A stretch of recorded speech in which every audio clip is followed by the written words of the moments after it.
Hello everyone, स्वागत है आप सभी का मेरे यूट्यूब चैनल पर। आज हम लोग देखेंगे basic science and engineering drawing के इम्पोर्टेंट सेट। ठीक है, तो जो एलपीसीवीटी के लिए क्या है, बहुत ही महत्वपूर्ण है और जिसमें हमारा टॉप कितना होगा, 60 क्वेश्चन होगा। ठीक है, तो आइए शुरू करते हैं हम लोग। सबसे पहला क्वेश्चन है, शक्ति की इकाई को क्या कहा जाता है। ठीक है, शक्ति की इकाई को क्या कहा जाता है, वाट, जूल या फिर न्यूटन या पास्कल। तो शक्ति की इकाई क्या होता है, वाट। ठीक है, शक्ति का इकाई क्या होता है, वाट। ठीक है, शक्ति का इकाई को क्या कहा जाता है, वाट। नेक्स्ट, डैश पृथ्वी से लेकर सूर्य तक की अनुमानित दूरी की लंबाई की यूनिट है। Light years, astronomical unit, kelvin या फिर जूल। डैश पृथ्वी से लेकर सूर्य तक की अनुमानित दूरी की लंबाई की यूनिट है। Light years, astronomical unit, kelvin या फिर जूल। तो क्या हो जाएगा हमारा, एस्ट्रोनॉमिकल यूनिट। ठीक है, एस्ट्रोनॉमिकल यूनिट क्या है, पृथ्वी से लेकर सूर्य तक की अनुमानित दूरी की लंबाई का यूनिट है। ठीक है, तो पृथ्वी से लेकर सूर्य तक की अगर अनुमानित दूरी का लंबाई लेना है तो वो किस में लेंगे, एस्ट्रोनॉमिकल यूनिट में। नेक्स्ट, क्या एक द्रव की बूंद संयोजित होती है क्योंकि इसके कणों का आकर्षण इसका संभव क्षेत्रफल न्यूनतम करता है। इस परिघटना को कहा जाता है पृष्ठ तनाव, आधिक्य या फिर गुहिकायन या सयांता। तो क्या हो जाएगा हमारा, पृष्ठ तनाव। ठीक है, तो एक द्रव की बूंद संयोजित होती है क्योंकि इसके कणों का आकर्षण इसका संभव क्षेत्रफल न्यूनतम करता है। इस परिघटना को क्या कहा जाता है, पृष्ठ तनाव कहा जाता है। नेक्स्ट, घनत्व निम्नलिखित में से किसका अनुपात होता है। द्रव्यमान जोड़ आयतन का अनुपात पूछ रहा है तो जोड़ होगा नहीं। आयतन बटे द्रव्यमान का, या फिर द्रव्यमान बटे आयतन का, या फिर द्रव्यमान आयतन का। ठीक है, तो घनत्व निम्नलिखित में से किसका अनुपात होगा, आपका द्रव्यमान बटे आयतन का। ठीक है, घनत्व किसका अनुपात होगा, द्रव्यमान बटे आयतन का। किस तापमान पर पानी का घनत्व अधिकतम होता है। 0 डिग्री सेल्सियस पे, 100 डिग्री सेल्सियस पे, 50 डिग्री सेल्सियस पे या फिर 4 डिग्री सेल्सियस पे। किस ताप पर पानी का घनत्व सबसे अधिक होता है। तो कितने डिग्री पे हो जाएगा हमारा, 4 डिग्री सेल्सियस पे। ठीक है, कितने डिग्री पे हो जाएगा, 4 डिग्री सेल्सियस पे।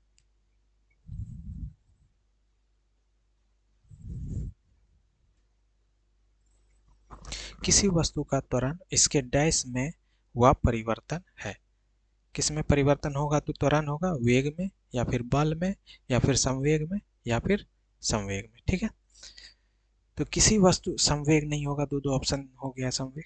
ठीक है, तो एक ही होगा। किसी वस्तु का त्वरण इसके डैश में हुआ परिवर्तन है, तो क्या हो जाएगा, वेग में हुआ परिवर्तन है। ठीक है, किसी वस्तु का त्वरण उसके वेग में हुआ परिवर्तन है। नेक्स्ट, सरल रेखीय पथ के अनुदिश त्वरित गति से गतिमान किसी पिंड के लिए नीचे दिए गए कथनों में कौन सा सही है। इसकी चाल परिवर्तित होती है, इसका वेग सदैव अपरिवर्तित रहता है, सॉरी, यह सदैव पृथ्वी से दूर जाता है, इस पर सदैव एक बल कार्य करता है। सरल रेखीय पथ के अनुदिश त्वरित गति से गतिमान किसी पिंड के लिए नीचे दिए गए कथनों में से कौन सा सही नहीं है।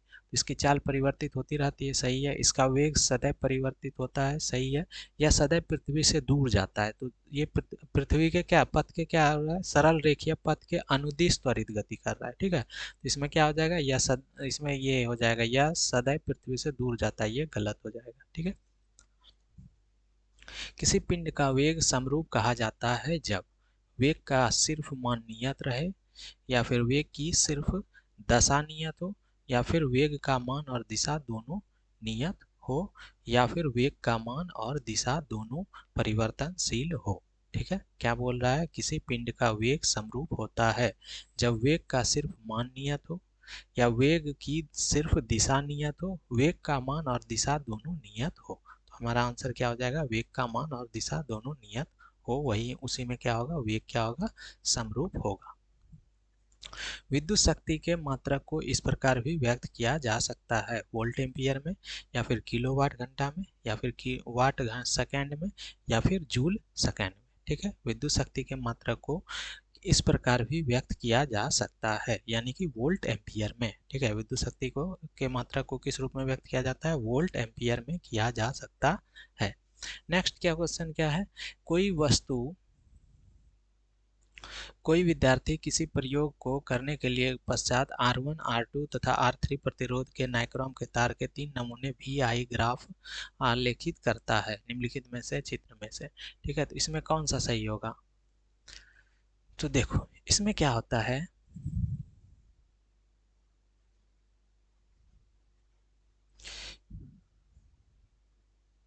जो R1 है हमारा, ठीक है, ये क्या है हमारा? R1 है। ठीक है, ये R1 है। तो R1 हमारा क्या होगा? R1 के पास क्या होगा? अधिक विद्युत धारा होगा। ठीक है, R1 के पास क्या होगा? विद्युत धारा अधिक होगा। ठीक है, R1 के पास क्या होगा? विद्युत धारा अधिक होगा, और उससे कम होगा R2 के पास। R2 के पास क्या होगा? उससे कम होगा। ठीक है, R1 से क्या होगा? कम होगा। और सबसे कम किसके पास होगा? R3 के पास। ठीक है, सबसे कम किसके पास होगा? R3 के पास। यानी सबसे R1 के पास क्या होगा? प्रतिरोध सबसे सबसे कम होगा, सॉरी, विद्युत धारा क्या होगा? सबसे अधिक होगा। तो R1 के पास प्रतिरोध भी क्या हो जाएगा? R क्या हो जाएगा? सबसे अधिक हो जाएगा। ठीक है, सॉरी, R क्या हो जाएगा? सबसे कम हो जाएगा। तो ये इसमें से R3 कहाँ है? R3 के पास सबसे ज्यादा क्या होगा? प्रतिरोध होगा, यानी हमारा ऑप्शन क्या हो जाएगा? C number. ठीक है,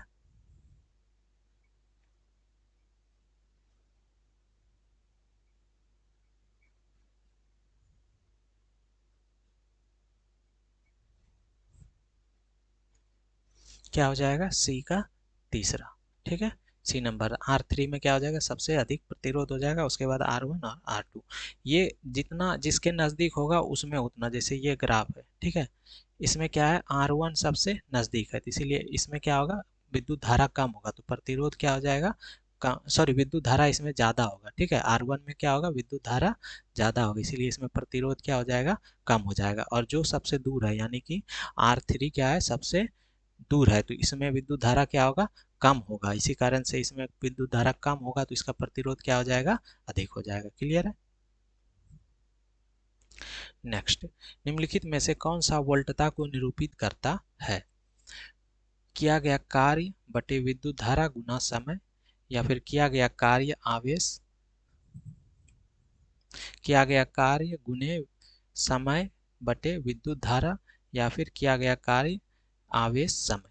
ठीक है, तो कौन सा हो जाएगा हमारा? किया गया कार्य गुना विद्युत धारा बटे समय। वोल्टता को किससे निरूपित किया जाता है? किया गया कार्य बटे विद्युत धारा गुना समय। ठीक है,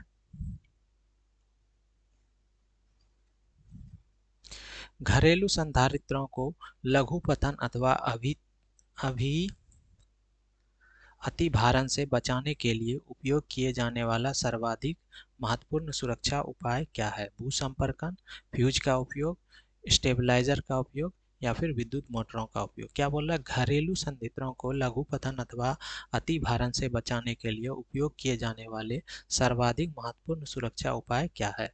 फ्यूज का उपयोग। ठीक है, फ्यूज का उपयोग करने के बाद क्या होगा हमारा? घरेलू संयंत्रों के लघुपतन या अति भारण से बचने के लिए उपयोग किया जाता है किसका? फ्यूज का उपयोग किया जाता है। एक कंडक्टर का प्रतिरोध किसके व्युत्क्रमानुपाती होता है? तापमान के, प्रतिरोधकता के, अनुप्रस्थ भाग का क्षेत्रफल का, और लंबाई का।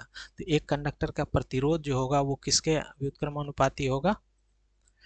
अनुप्रस्थ भाग का क्षेत्रफल का। ठीक है, किसके व्युत्क्रमानुपाती होगा? अनुप्रस्थ भाग का क्षेत्रफल का। ठीक है, एक सौर जल हीटर से गर्म जल कब प्राप्त नहीं किया जा सकता है? तेज धूप वाले दिन पर, बादल छाए हुए दिन पर, या फिर गर्म दिन पर, या हवादार पर। एक सौर जल हीटर से गर्म जल कब प्राप्त नहीं किया जा सकता है? तो कब प्राप्त नहीं किया जा सकता है? बादल छाए हुए दिन पर। ठीक है, बादल छाया हुआ दिन है तो क्या होगा? एक सौर जल हीटर से गर्म जल प्राप्त नहीं किया जा सकता है। ठीक है, एक सौर जल हीटर से गर्म जल का प्राप्त नहीं किया जा सकता है जब बादल छाए हुए दिन रहेंगे। ठीक है। नेक्स्ट, ऊंचाई की जगहों पर पानी 100 डिग्री सेल्सियस के नीचे तापमान पर क्यों उबलता है? क्योंकि वायुमंडलीय दाब कम हो जाता है, अतः उबलने का बिंदु नीचे आ जाता है।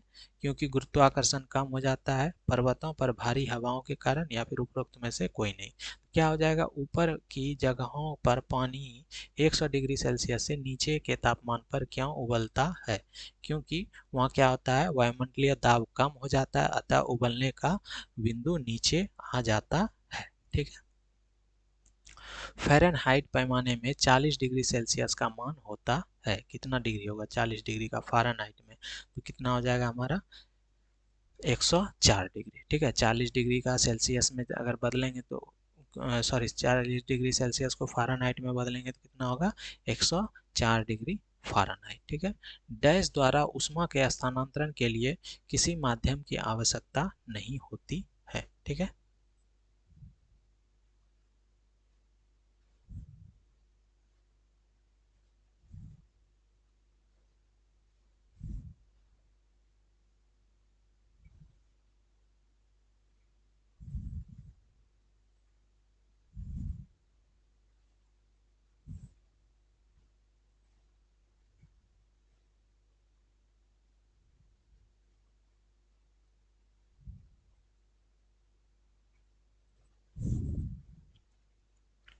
इसको अगर हम निकालना चाहते हैं तो इसका फॉर्मूला क्या होता है? C/5 equal to F-32 bye हो जाएगा आपका 9। ठीक है। इसको अगर सॉल्व करते हैं तो C कितना है हमारा? 40 है। 40/5 यानी कि कितना हो जाएगा? 8 हो जाएगा। और गुने कितना हो जाएगा? 9। और जोड़ कितना हो जाएगा? 32 बराबर कितना हो जाएगा? F। तो F का वैल्यू कितना आ जाएगा हमारा? 9×8 = 72 और 32 104 डिग्री फ़ारेनहाइट। ठीक है। तो ये आ गया हमारा डिग्री सेल्सियस से फ़ारेनहाइट चेंज करने। ठीक है। नेक्स्ट, डैश द्वारा ऊष्मा के स्थानांतरण के लिए किसी माध्यम की आवश्यकता नहीं होती है? प्रवाहकत्व, या फिर संवहन एवं विकिरण दोनों, या फिर विकिरण, या फिर संवहन। ठीक है।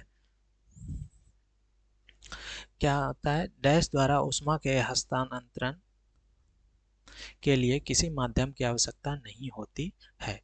तो किस द्वारा? विकिरण के द्वारा। ठीक है। विकिरण द्वारा ऊष्मा के हस्तांतरण के लिए किसी माध्यम की आवश्यकता नहीं होती है। क्लियर है। नेक्स्ट क्या है? एक स्तंभ के दोनों सिरे हिंज होने पर वास्तविक लंबाई L की तुलना में प्रभावी लंबाई L क्या होगा? तो L बराबर 1/2 हो जाएगा, L/2 हो जाएगा। ठीक है। या फिर L बराबर L हो जाएगा, या फिर L बराबर 2L हो जाएगा, या फिर L बराबर 2L/2 हो जाएगा। ठीक है। तो कौन सा हो जाएगा हमारा answer?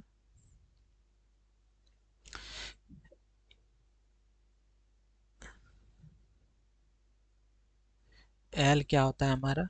L equivalent equal to होता है L/L इक्विवेलेंट इक्वल टू होता है L/1, यानी कि हमारा कौन सा ऑप्शन हो जाएगा? बी नंबर हो जाएगा। ठीक है। L equal to L। यदि एक स्तंभ के दोनों सिरे हिंज होने पर वास्तविक लंबाई L के साथ तुलना में प्रभावी लंबाई L क्या होगा? तो L बराबर क्या हो जाएगा? L हो जाएगा। क्लियर है। कमानी तुला किस सिद्धांत पर कार्य करती है? ठीक है।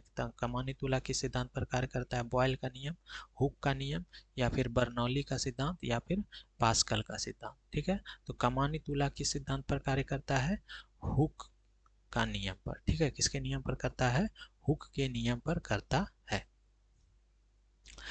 पार्श्व प्रकृति विकृति और अनुदैर्ध्य विकृति के अनुपात को कहते हैं पाइसन अनुपात, या फिर आयनत प्रत्यास्थता गुणांक, या फिर दृढ़ता गुणांक, या फिर यंग प्रत्यास्थता गुणांक। ठीक है। पार्श्व विकृति और अनुदैर्ध्य प्रकृति के अनुपात को क्या कहते हैं? पाइसन अनुपात। ठीक है। क्या कहते हैं? पाइसन अनुपात। निम्नलिखित में से किस भौतिक मात्रा का आयाम समान होता है? कार्य बल और समय का, ऊर्जा वेग और आवेग का, कार्य बल और आवेग का, कार्य ऊर्जा और बल आघूर्ण का। किस भौतिक मात्रा का क्या होगा? आयाम समान होता है। तो किसका हो जाएगा हमारा? कार्य ऊर्जा और बल आघूर्ण का। कार्य ऊर्जा और बल आघूर्ण का भौतिक मात्रा आयाम क्या होता है? समान होता है। ठीक है, कार्य ऊर्जा और बल आघूर्ण का आयाम क्या होता है? समान होता है। m द्रव्यमान की एक वस्तु को भू स्तर से 4h की ऊंचाई पर उठाया गया। वस्तु का स्थिति ऊर्जा ज्ञात करें। ठीक है, तो कितना हो जाएगा? 4 mgh, 8 mgh या फिर 0.4 mgh, 1/4 mgh। तो क्या हो जाएगा? m वस्तु के द्रव्यमान की एक वस्तु को भू स्तर से 4h की ऊंचाई पर ऊपर उठाया जाता है। तो क्या हो जाएगा हमारा option? Potential energy equal to क्या होता है? mgh। ठीक है, पोटेंशियल एनर्जी इक्वल टू क्या होता है? पोटेंशियल एनर्जी इक्वल टू क्या होता है? m g और h। ठीक है, तो m मास हमारा m है, g रह जाएगा और h के जगह पे कितना हाइट जा रहा है?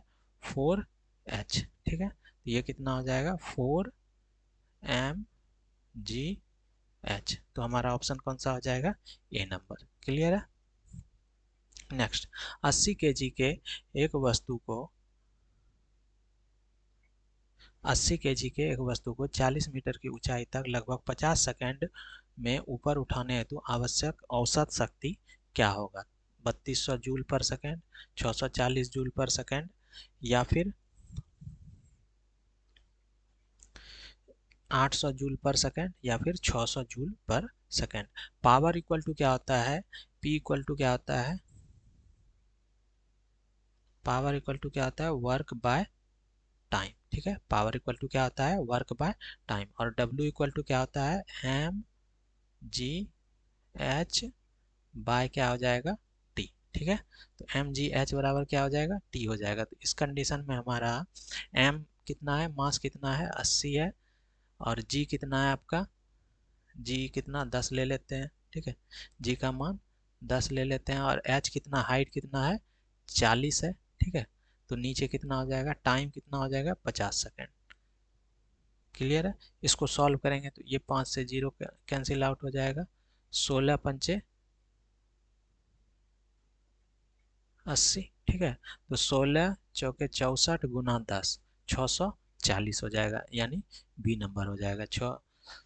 तो 80 केजी के वस्तु को 40 मीटर की ऊंचाई तक लगभग 50 सेकंड पर उठाने की आवश्यक औसत शक्ति क्या हो जाएगा हमारा? 640 जूल पर सेकंड।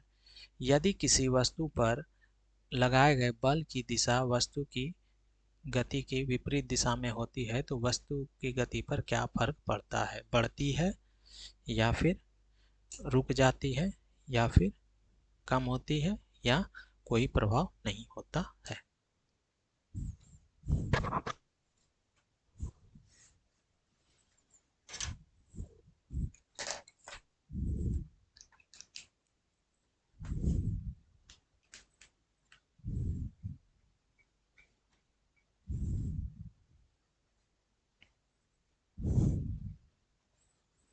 तो क्या हो जाएगा? यदि किसी वस्तु पर लगाए गए बल की दिशा वस्तु की गति के विपरीत दिशा में होती है, ठीक है, तो वस्तु के गति पर क्या फर्क पड़ेगा? वो कम हो जाएगा। ठीक है, जब वस्तु किसी गति में वस्तु किसी दिशा में गति कर रहा है और उसके विपरीत दिशा में अगर बल लगाते हैं तो वस्तु का जो गति होगा वो क्या हो जाएगा? कम हो जाएगा। ठीक है, एक गोली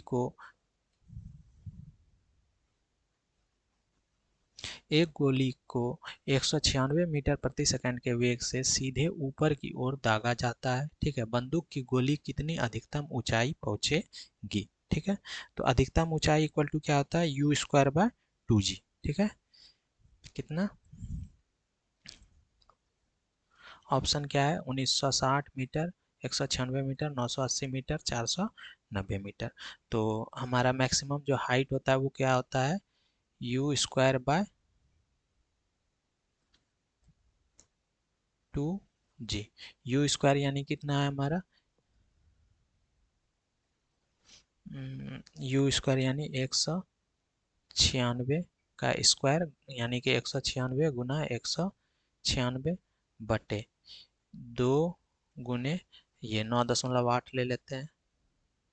ठीक है, तो इसका पॉइंट उड़ाएंगे तो ऊपर कितना आ जाएगा, 10 आ जाएगा। 98 दूनी ये 2 और 2 कैंसिल आउट हो जाएगा, तो हमारा क्या बचा, 1960। ठीक है, यानी कि ऑप्शन हमारा क्या हो जाएगा, ए नंबर। ठीक है, नेक्स्ट, हम बिना फिसले पृथ्वी पर चलने में क्यों सक्षम है? गुरुत्वाकर्षण बल के कारण, घर्षण बल के कारण, श्यानता बल के कारण, या फिर उपकेंद्रीय बल के कारण। ठीक है, तो हम बिना फिसले पृथ्वी पर चलने में क्यों सक्षम है, घर्षण बल के कारण। ठीक है, किस बल के कारण, घर्षण बल के कारण। जब कोई वस्तु वृत्ताकार या वृत्तीय पथ पर गति करती है तो घूर्णन करती हुई वस्तु पर केंद्र की ओर लगने वाला बल कहलाता है सरल बल, गुरुत्वाकर्षण बल, केंद्रीय या केंद्राभिमुख या अभिकेंद्रीय बल, या फिर कोणीय बल। तो जब कोई वस्तु वृत्ताकार या वृत्तीय पथ पर गति करती है तो घूर्णन करती हुई वस्तु पर केंद्र की ओर लगने वाला बल क्या कहलाता है आपका, केंद्राभिमुख या अभिकेंद्रीय बल। क्लियर है।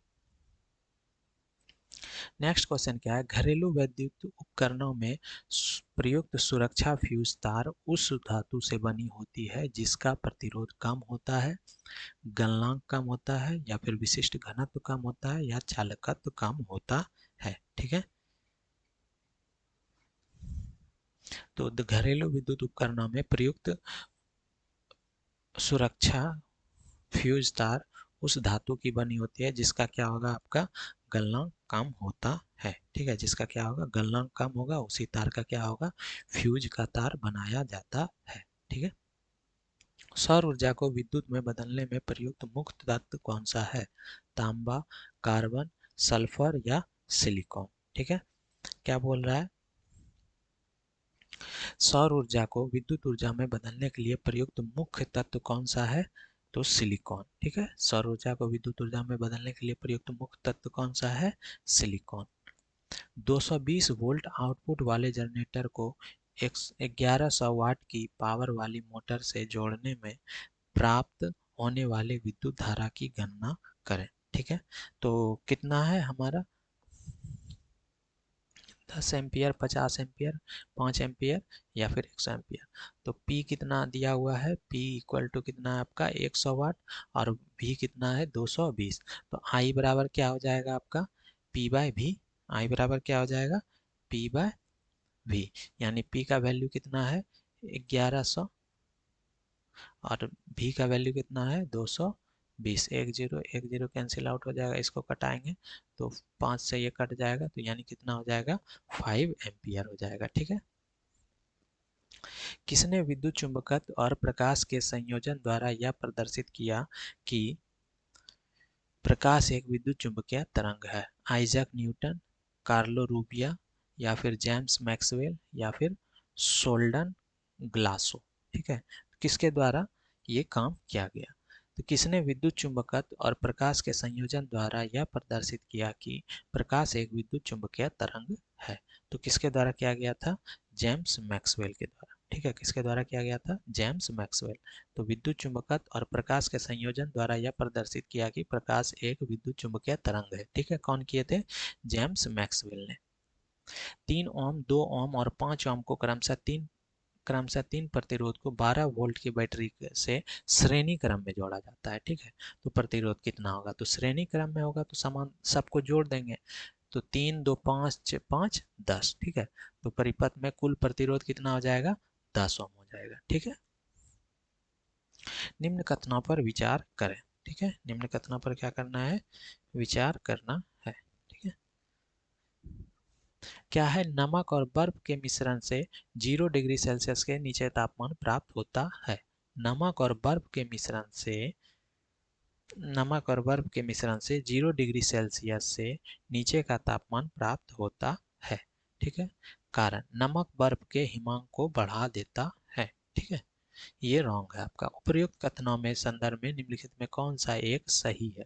कूट क्या है आपका? ए और आर दोनों सही है, आर ए का सही स्पष्टीकरण है, या फिर ए और आर दोनों सही है किंतु आर ए का सही स्पष्टीकरण नहीं है। ए सही है परंतु आर गलत है, ए गलत है परंतु आर सही है। तो कौन सा ऑप्शन हो जाएगा हमारा? ए सही है परंतु आर क्या है? गलत है। ठीक है, नमक और बर्फ के मिश्रण से 0 डिग्री सेल्सियस के नीचे का तापमान प्राप्त होता है। ठीक है, नेक्स्ट, उष्णता से संबंधित भौतिक विज्ञान की शाखा को कहते हैं? ऑप्टिक्स, एकॉस्टिक्स या थर्मोडायनेमिक्स या फिर रिलेटिविटी। तो उष्णता से संबंधित भौतिक विज्ञान की शाखा को क्या कहते हैं? थर्मोडायनेमिक्स।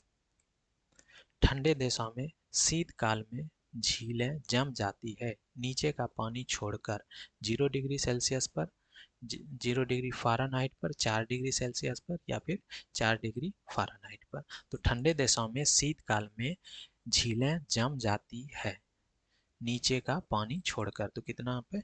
4 डिग्री सेल्सियस पे। क्लियर है? एक वस्तु का भार पृथ्वी पर 6000 न्यूटन है, चांद की सतह पर इसका भार कितना होगा? ठीक है, तो जितना पृथ्वी पर भार है उसको क्या कर देना है? 6 से भाग दे देना है। ठीक है, तो कितना हो जाएगा हमारा? 6000 बटे 6। ठीक है, क्योंकि वहाँ क्या होता है, चांद की सतह पर वस्तु का भार बराबर क्या होता है? पृथ्वी की सतह का भार गुना 1/6। ठीक है, तो 6000/6 हो जाएगा यानी 1000 न्यूटन हो जाएगा। क्लियर है? 2.5 केजी द्रव्यमान वाले एक स्टील के बर्तन की ऊष्मा धारिता ज्ञात कीजिए यदि इसके तापमान में 10 डिग्री सेल्सियस की वृद्धि होती है। स्टील की विशिष्ट ऊष्मा धारिता 500 जूल केजी जूल प्रति केजी प्रति केल्विन है। 4 ऑप्शन है, तो इसमें क्या करना है आपको? क्या निकालना है? H इक्वल टू क्या होता है? MS। ठीक है, H इक्वल टू क्या होता है? MS। फॉर्मूला क्या होता है? H equal to M into S। ठीक है, तो M के जगह पे कितना हो जाएगा? अच्छा, एक सेकंड रुक जाओ, S हमारा पता नहीं है, सॉरी S पता हुआ है। ठीक है, तो M हमारा कितना हो गया? 2.5 और S कितना है हमारा? 500। ठीक है, S कितना है हमारा? 500 है। इसको सॉल्व करेंगे तो इसका पॉइंट उड़ेगा तो नीचे आ जाएगा हमारा 10, इससे ये 0 कैंसिल आउट हो जाएगा, तो 50, 500 ने 1000, 1200। तो और ऑप्शन कौन सा हो जाएगा? बी नंबर हमारा, तो 1250। ठीक है, H इक्वल टू क्या होता है? MS, मास और उष्मा धारिता, विशिष्ट उष्मा धारिता। निम्नलिखित में कौन सा सरल मशीन नहीं है? स्प्रिंग या फिर उत्तोलक या फिर पंचर या फिर पेच। ठीक है, निम्नलिखित में कौन सा सरल मशीन नहीं है? स्प्रिंग। ठीक है, उत्तोलक भी सरल मशीन है, पंचर भी सरल मशीन है और पेंच भी सरल मशीन है। निम्नलिखित में कौन सा प्रथम श्रेणी का उत्तोलक का उदाहरण है? एक पहिया ठेला, बोतल ओपनर या मछली पकड़ने का छड़ या फिर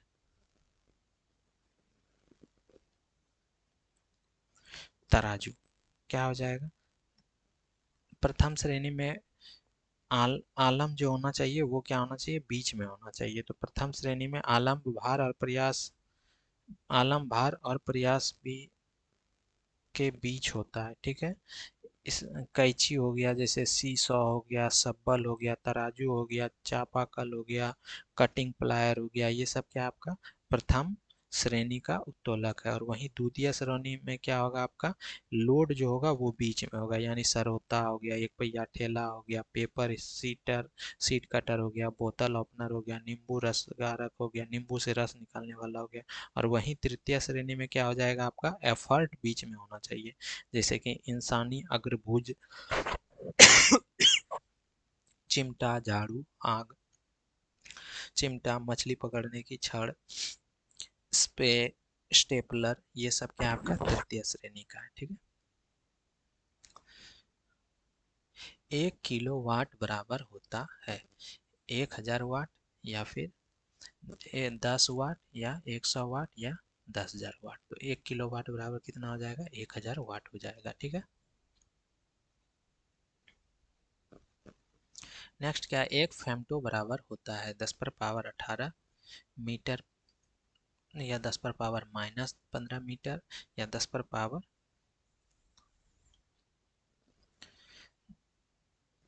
-6 मीटर। तो कितना हो जाएगा? 1 फेम्टो कितना होगा? 10 पर पावर -15 मीटर। ठीक है। 1 फेम्टो बराबर कितना होगा? 10 पर पावर -15 मीटर। ठीक है। एक अश्व शक्ति के बराबर है। ठीक है। एक अश्व शक्ति के बराबर है कितना होगा? 786 वाट, 746 वाट या फिर 764 वाट या 735 वाट। तो एक अश्व शक्ति बराबर कितना होता है? 746 वाट। ठीक है।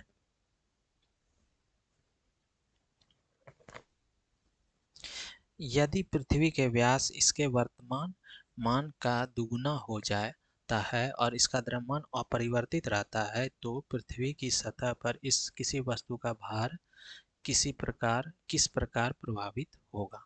क्या हो जाएगा? भार 1/3 हो जाएगा या भार 1/4 हो जाएगा, भार 1/5 हो जाएगा या फिर भार 1/6 हो जाएगा। क्या होगा? देखो, इसके व्यास को क्या किए हम? डबल कर दिए, यही ना। तो क्या होता है? जी बराबर क्या होता है? Gm/r²। ठीक है। जी बराबर क्या होता है? Gm/r²। तो अगर 2 गुना कर दिए तो क्या हो जाएगा आपका?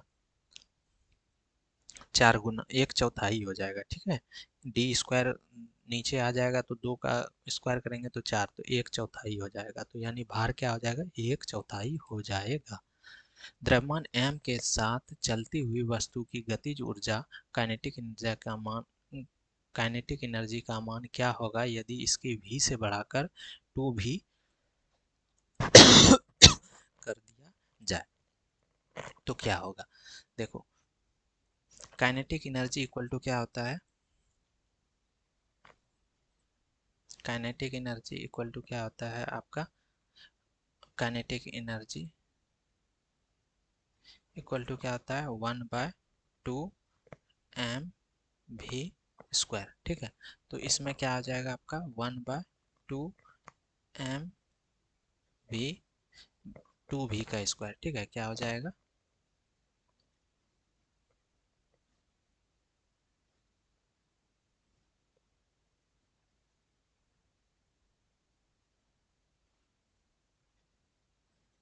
क्या हो जाएगा? 1/2 m और v को कितना कर दिया? 2v।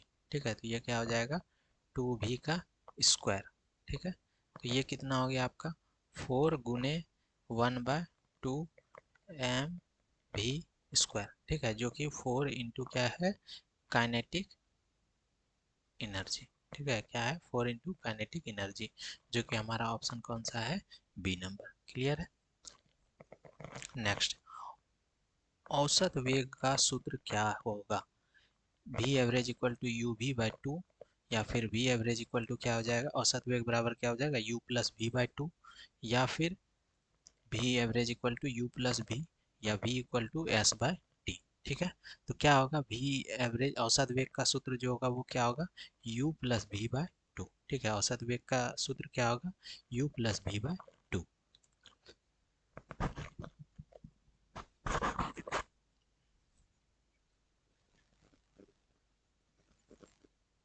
नेक्स्ट क्या है? यदि एक कार अपनी प्रारंभिक स्थिति से 40 सेकंड में 144 किलोमीटर की गति से समान रूप से त्वरित होती है तो यह कितनी दूरी तय करेगी? ठीक है। यदि एक कार अपने प्रारंभिक स्थिति से 20 सेकंड में 144 किलोमीटर की दूरी तय करती है, ठीक है, तब समान रूप से त्वरित होती है, ठीक है, की गति तक समान रूप से त्वरित होती है तो यह कितना दूरी तय करेगा? ठीक है। तो तय दूरी करने के लिए आपको क्या चाहिए? पहले त्वरण चाहिए। त्वरण के लिए क्या लगाएंगे फॉर्मूला? v इक्वल टू क्या होता है? u plus A T. ठीक है। v इक्वल टू क्या होता है? u plus A T. तो v हमारा कितना हो जाएगा आपका? 144। ठीक है। v कितना हो जाएगा? 144। ठीक है। सेकंड में इतना किलोमीटर की गति तक तो यानी v हो गया 144 को हम मीटर प्रति सेकंड में बदलने के लिए क्या करते हैं? 5 बटे 18 से गुना करते हैं। ठीक है। और बराबर ये u कितना हो जाएगा, 0 हो जाएगा। और u0 प्लस a का मान हमको पता करना है और t का मान कितना है, 20 सेकेंड। ठीक है, तो इसको सॉल्व करेंगे। 8 8 बार में तो 8 पंचे 40 हो गया, यानी a बराबर कितना हो गया, 2 मीटर पर सेकेंड स्क्वायर। ठीक है, ए बराबर क्या हो गया, 2 मीटर पर सेकेंड स्क्वायर। अब हमको क्या चाहिए, एस। तो एस बराबर क्या हो जाएगा, U T plus half A T square. ठीक है, तो एस बराबर क्या हो जाएगा, यू तो हमारा 0 है तो ये पूरा 0 हो जाएगा, प्लस हाफ 1/2 ए का मान कितना है, 2 × टी का स्क्वायर यानी 20 का स्क्वायर। तो ये 2 कैंसिल आउट हो जाएगा, तो एस का कितना मान हो जाएगा, 400 मीटर। ठीक है, तो ये हो गया हमारा आंसर। क्लियर है, तो कौन सा ऑप्शन हो जाएगा हमारा, 400 मीटर। क्लियर है। नेक्स्ट क्या है, जब 21 न्यूटन के एक बल को 3 किलोग्राम द्रव्यमान वाली वस्तु पर लगाया जाता है, 3 किलोग्राम वाले, तो उत्पन्न त्वरण क्या होगा। तो F बराबर क्या होता है, ma। ठीक है, F बराबर क्या होता है आपका,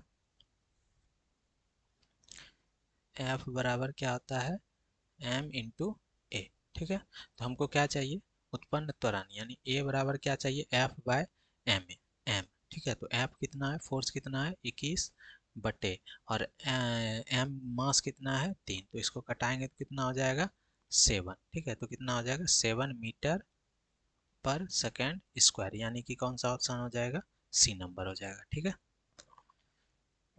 तप्त जल के थैलों में जल का प्रयोग किया जाता है क्योंकि यह सरलता से मिल जाता है, यह सस्ता और हानिकारक नहीं है, इसकी विशिष्ट ऊष्मा अधिक है, जल को गर्म करना आसान है। ठीक है, तो तप्त जल के थैले में जल का प्रयोग किया जाता है क्योंकि इसकी विशिष्ट ऊष्मा अधिक होती है। ठीक है, जल तप्त जल के थैले में जल का प्रयोग किया जाता है क्योंकि इसकी विशिष्ट ऊष्मा अधिक होती है। किरचॉफ का पहला धारा का नियम बताता है कि नोड में प्रवाहित होने वाली विद्युत प्रवाह इसके बाहर प्रवाहित होने वाली विद्युत प्रवाह होनी चाहिए। क्या हो जाएगा, कम हो जाएगा, अधिक हो जाएगा, या के बराबर, या तो के अधिक या तो बराबर। ठीक है, तो नोड से प्रवाहित होने वाली विद्युत धारा जो होगा इसके बाहर होने वाला, तो करंट में क्या होता है, जितना आता है। ठीक है, करंट में क्या होता है, इस पॉइंट से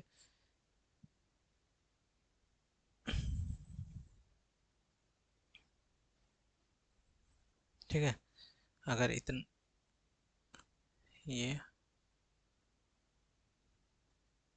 अगर यहाँ से 5 एम्पियर आ रहा है, ठीक है, तो और यहाँ से भी 5 एम्पियर आ रहा है, तो इस सब से मिला के कितना जाएगा, मान लो इससे 3 एम्पियर जा रहा है, तो इससे 4 एम्पियर 4 एम्पियर जा रहा है, और इससे भी 3 एम्पियर जा रहा है। ठीक है, तो ये टोटल कितना हो जाएगा, तो इस नोड पे कितना हो जाएगा, 0 हो जाएगा। ठीक है, तो दोनों इधर से जाने वाला और इधर से आने वाला दोनों क्या हो जाएगा, बराबर हो जाएगा। ठीक है, तो क्या हो जाएगा, बराबर। क्लियर है। 25 डिग्री पर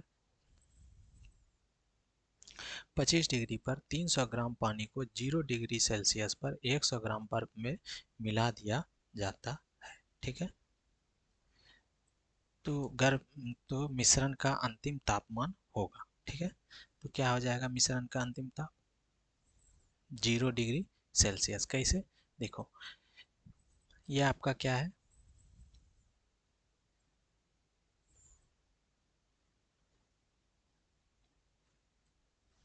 ये आइस का आपका क्या है, मास है। ठीक है, ये आइस का मास है, और ये क्या है आपका, आइस का तापमान, और इधर वाटर का ताप मास है, और इधर क्या है, वाटर का तापमान। इसका फॉर्मूला क्या होता है, mass of ice equal into minus temperature of ice by 2 plus 80 plus temperature, और इसमें होता है मास ऑफ वाटर इनटू ये temperature of water minus temperature. ठीक है, तो इसमें से मास हो गया आपका आइस का 100। ठीक है, और यहाँ हो गया -0/2। इसको सॉल्व करेंगे तो कितना हो जाएगा, -4/2 5/4 यानी कि इतना। तो अगर जीरो से नीचे आ रहा है, ठीक है, तो ये इसका क्या लेंगे, जीरो ले लेते हैं, तो जिसके कारण हमारा ऑप्शन क्या हो जाता है, ए नंबर। ठीक है। निम्नलिखित में से किसे शुष्क बर्फ कहते हैं?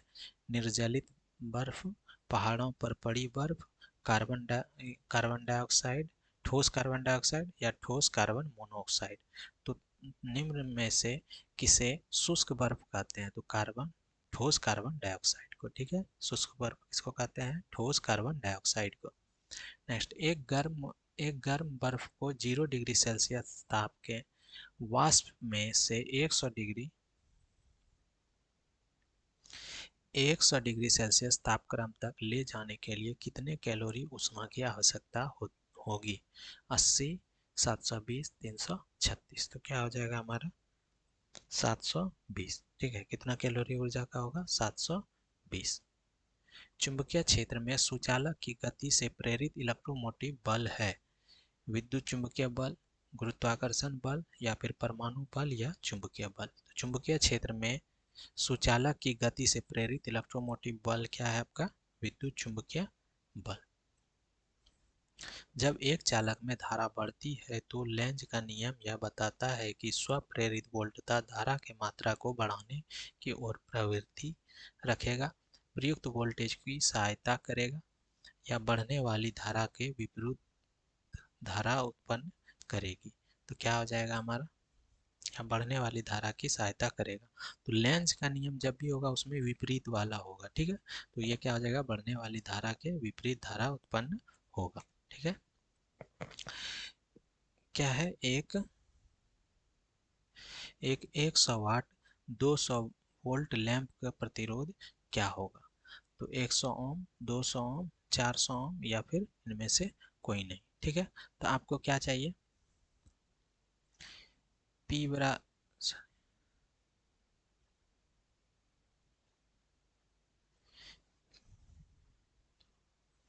पी इक्वल टू क्या होता है? भी स्क्वायर बाय आर। ठीक है, तो आर बराबर क्या हो जाएगा हमारा? भी स्क्वायर बाय पी। यानी भी स्क्वायर का मतलब क्या हो गया आपका? भी स्क्वायर कितना है आपका? 200। तो 200 गुने 200 बटे कितना हो जाएगा? पी का मान कितना है? 100। तो 100 से ये 2 जीरो कैंसिल आउट हो गया, यानी कितना हो जाएगा हमारा? 400 ओम। ठीक है। नेक्स्ट, 18 वोल्ट के विद्युत विभवांतर वाले दो बिंदुओं पर 4 कूलम्ब के आवेश को ले जाने के लिए किया गया कार्य की मात्रा है। 18 वोल्ट के विद्युत विभवांतर वाले दो बिंदुओं पर 4 कूलम्ब के आवेश को ले जाने में किया गया कार्य की मात्रा है। ठीक है, तो कितना हो जाएगा मात्रा हमारा? तो इसके लिए क्या करते हैं हम लोग? तो किया गया कार्य बराबर क्या होता है? विभवांतर, यानी वर्क बराबर क्या होता है? वर्क बराबर क्या होता है? V इंटू सी। यानी V कितना है हमारा? V हमारा हो गया 18 गुने, और कुल चार्ज कितना हो गया? 4, तो यानी 72 जूल। ठीक है, 72 जूल हो जाएगा बी नंबर। क्लियर है। नेक्स्ट, क्या अगर कॉइल के का प्रतिरोध 100 ओम है तो 220 वोल्ट स्रोत से इलेक्ट्रिक हीटर कॉइल कितनी धारा प्रवाहित करेगी? 22 कूलम्ब, 2.2 एम्पियर या फिर 2.2 कूलम्ब या 22 एम्पियर। ठीक है, तो इसके लिए क्या फॉर्मूला लगाएंगे हम लोग? कॉइल का प्रतिरोध कितना है? 100 है, और वोल्ट कितना दिया हुआ? इतना। तो धारा प्रवाहित कितना होगा? तो आई बराबर क्या हो जाएगा हमारा? आई बराबर क्या होगा? V बटे आर। यानी V कितना है? 220 बटे ओम, आर कितना है? 100। ये 1 0 कैंसिल आउट होगा, तो इसका करेंगे 2.2 ओम हो जाए, एम्पियर सॉरी। विद्युत धारा है तो कितना हो जाएगा? 2.2 एम्पियर। क्लियर है। नेक्स्ट, निम्न में से कौन सा एक उत्तोलक नहीं है? निम्न में से कौन सा एक उत्तोलक नहीं है? चाकू, कैंची, सीसा या फिर बेल फ्रैंक। तो कौन हो जाएगा? चाकू हो जाएगा। ठीक है, निम्नलिखित में कौन सा एक उत्तोलक नहीं है? चाकू। क्लियर है। आलंब से भार की दूरी क्या कहलाती है? उत्तोलक की लंबाई, भार की भुजा, आयाम की भुजा या फिर इनमें से कोई नहीं। तो आलम्ब से ऊपर की दूरी क्या कहलाती है? आलम्ब से भार की दूरी क्या कहलाती है? भार की भुजा। ठीक है, आलम्ब से भार की दूरी क्या कहलाती है? भार की भुजा।